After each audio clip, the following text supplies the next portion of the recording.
I have told this story to no one. My solicitor does not know it. My steward does not know it. Even my mother, who lived long enough to meet Wren and to love her fiercely, never knew the whole of it. But I am not young any longer, and certain truths deserve to be written down before they are lost. In the winter of my 32nd year, I left Winterborn Hall without a valet, without a carriage bearing my crest, and without a single soul who could identify me. My reasons were my own. There had been a season of dinners at which I could not breathe, of mothers parading their daughters before me as though I were a buyer at a livestock fair. And one evening at Lord Hadborn's table, when I looked around at 30 smiling, calculating faces, and felt that I had to get away or go mad, I hired a plain horse and rode north. The snowstorm that caught me on the Ashford Road was nothing I had anticipated. My horse threw a shoe on ice near the village of Carrow Crossing. I fell trying to dismount, and I came limping into the yard of the Frost and Lantern coaching inn at dusk, my left arm held against my side, wearing a wool coat any clerk might have owned. The yard was chaos. 3 coaches had been stranded by the weather. Every room was spoken for. The innkeeper, a red-faced man named Pudwick, looked at me with the frank indifference one reserves for the unimportant and told me I was welcome to the stable if I could find a corner no coachman had claimed. I had just resigned myself to that when a young woman came out of the inn's back door, carrying a bucket of coal. She stopped when she saw me. She was perhaps 23, slight, with dark hair escaping from beneath a white cap and eyes the color of river ice in morning light. Her dress was plain gray wool. Her hands were reddened from the cold. She was, by every measure the world applies to such things, nobody at all. She looked at my arm. She set down the bucket. "You're hurt," she said, as a statement of fact rather than an exclamation. "Come inside." Not the tap room, the kitchen. Pudwick won't look twice at the kitchen. Her name was Wren Calloway. She was one of 2 maids employed by the inn, and she told me this with a directness I found immediately disarming, as though she wanted no confusion about what station she occupied. She sat me at the kitchen table, examined my arm with careful hands, and pronounced it badly bruised but not broken. She wrapped it in strips of linen torn from an old flour sack without once asking my permission or my name. The kitchen was warm. She gave me a bowl of broth that she had, I later learned, set aside for her own supper. When Pudwick came shouting that all spare tapers were to be brought forward for the paying guests, she gave me the single candle from the shelf above the kitchen hearth, the last one in the room, and went about her remaining work by the light of the fire alone. Pudwick discovered the missing candle within the hour, demanding to know why a taper burned for a man who had not paid for a bed. The cost, he said, would come from her wages. Wren did not flinch. "Then take it from my wages," she said, and went on scouring her pot. I sat holding the light she had just paid for, and understood I was watching a kind of wealth I did not possess. I watched her. I cannot tell you when watching became something else. Perhaps it was when she sat down across from me for one unhurried moment and asked, without any performance of curiosity, whether I was well enough to travel. Perhaps it was the way she said it. Not as though my answer mattered to her social position, but because I was a person, and people in pain deserved to be asked. I had not been asked such a thing simply, without theater, in longer than I could remember. We talked for an hour. She told me she had grown up in Carrow Crossing, that her father had been a schoolmaster, that she had loved books until circumstance made books a luxury. She asked what I did, and I said, with the lie already formed in my mouth, that I was a land agent traveling on business. She was not angling for anything. She had no idea there was anything to angle for.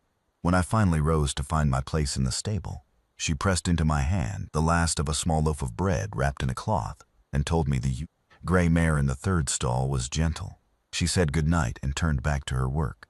I lay awake in the stable for a long time, listening to the storm and thinking about a woman who had given away her supper, her candle, and half her bread to a stranger she believed to be of no particular consequence. The road stayed closed a 2nd day, and I was glad of it. I carried coal and held the lantern while the farrier saw to my horse, and that evening Wren found me by the kitchen fire again. She brought down a worn volume of essays, the last of her father's library, and read aloud while she mended linens, because she said a man with a bruised arm and nowhere to be was the only audience she ever got. When she caught me watching her instead of listening, she raised an eyebrow and said, "You're meant to attend to the words, sir." I attended to nothing else for the rest of my life. Before I left, she pressed the book into my hands. I refused it twice. It was the last of her father's, and she refused my refusal. "Books are meant to travel," she said, Bring it back when your business next carries you this way. I rode out when the roads cleared. I did not tell her who I was. I told myself there had been no right moment, that it would have changed something I did not want changed. All true, and none of it the whole truth.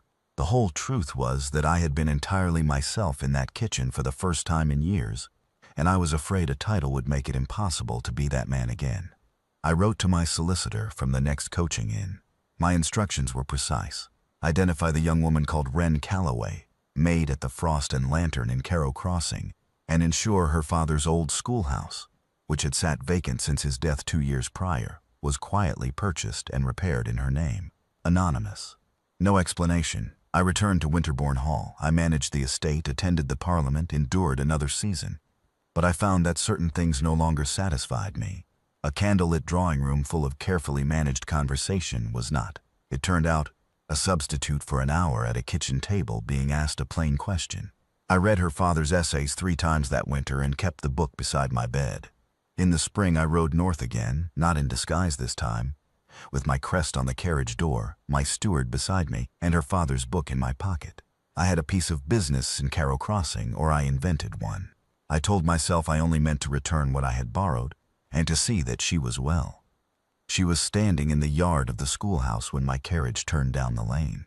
She was directing 2 workmen who were repairing the fence, and she turned at the sound of the wheels with the expression of someone who does not expect important visitors, which shifted into something I could not immediately name when she recognized my face.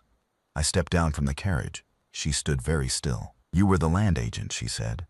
It was not a question. "No," I said, "I was not." The color changed in her face. She looked at the crest on the door. I watched her work through it with the same quiet steadiness she had brought to wrapping a stranger's arm in the dark. And I thought, there is no one else. There is no version of my life that does not have this woman in it. "The schoolhouse," she said at last very quietly. "Yes, that was you. Yes." She was silent for a moment that felt long enough to contain entire seasons. Then she said, "You might have told me." "I know," I said. "I was a coward." She considered this with apparent seriousness. "You were a rather poor land agent," she said. "You knew nothing about drainage." And there it was, that same directness, unaltered, unbothered by any of it. The dukedom had not made her nervous. The carriage had not made her perform. She was simply, immovably herself. I drew the book from my pocket. She took it, her fingers resting on the worn cover, and her eyes were bright in a way she did not trouble to hide. "You read it then?" "3 times, I said.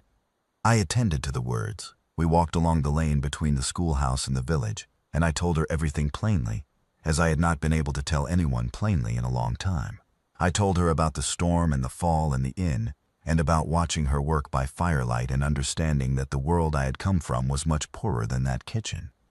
I asked her, before I left, whether she would permit me to call again. She said she would. I called all that summer, and the village grew used to a ducal carriage in the schoolhouse lane, while its owner mended pens for the children Wren had begun to teach. When I asked her in the doorway of her father's schoolhouse with chalk dust on her hands whether she would do me the honor of becoming my wife, she said, "You should know I intend to keep teaching." I told her I would build her a school in every village I owned. She married me anyway.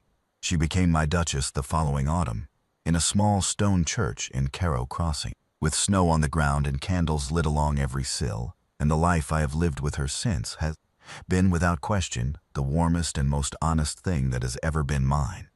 There are men who are given everything, and still go looking in the cold for the one thing that matters. I was lucky enough to find it in a kitchen, in the light of a candle she had no reason to give me.